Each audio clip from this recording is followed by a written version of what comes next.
Hi, my name is Zach Simon, and we're at our gallery Heirloom in the North Shore of Long Island. Today we'll be talking about traditional Persian rugs. We'll be focusing on antiques from the late 19th and early 20th century. The origin of rug weaving is obscure at best. The oldest surviving fragment is 2,500 years old, and that piece actually displays an evolution of weaving that predates it by some time.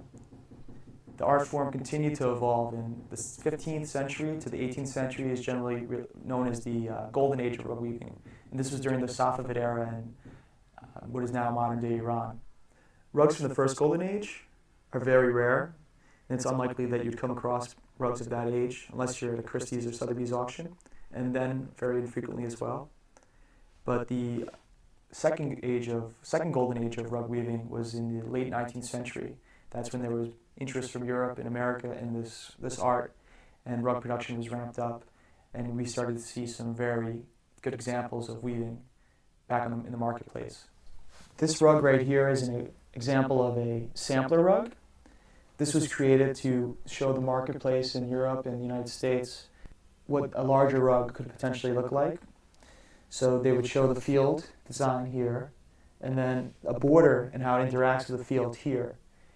So if the people that were taking orders in the United States or Europe like this, they could make a production order of many in this type of style. So this is a great example of a bijar sampler. Bijar was a rug woven by Kurdish people in the northwest of Iran. The weaving style of it is very densely packed. For bijars, the weavers would actually wet the wool as they were weaving it. So they pack in a lot of extra wool. They call these rugs the iron rug of Persia because of their durability. This next rug is an example of a Farrahan from western Iran. It's from the turn of the century. It's very finely woven with a good color combination. This Haredi pattern is actually a very common pattern, and what it displays is a water garden. Surrounding the rosette and diamond in the center are these four symbols, which we call mahi, which is the Persian word for fish. This rug is a mashad from the eastern province of Khorasan in Iran that borders Afghanistan. It's a great example of traditional design in a Persian rug. This rug has a central medallion and a pattern that's actually symmetrical. If you take one quarter of the rug and flip it diagonally or from bottom to top, it's an exact symmetrical replica of that quarter. What's interesting about this rug too is when you get to eastern Iran, a lot of times you use different dyes. The red of this dye is not madder root, like more commonly found for rugs in the west of Iran. It's actually a dye called cochineal, which is a pigment that's derived from insects. This next rug is a kerman from the 1880s, and it's from central Iran. These rugs were very sought after by the European market, and they were actually influenced by that demand. The red, the cochineal again, is actually a dye that came from the insects that was exported to Iran by European firms. So that really speaks a lot to how much this was influenced by European taste. These type of kermans are called lavar kermans, and that's how people in the trade differentiate a kerman of this quality and age from a more inferior kerman or more common kerman.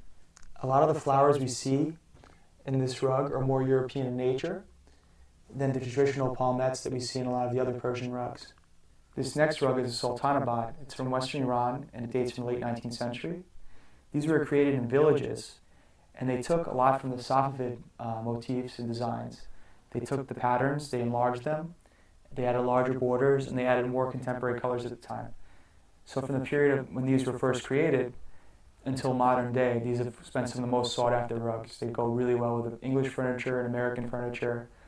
Everybody from the Guinness family to Adolf Hitler to Sigmund Freud have owned sultanabads. Thanks for joining us today at Heirloom. I hope you enjoy the traditional Persian rugs. We hope to see you again soon.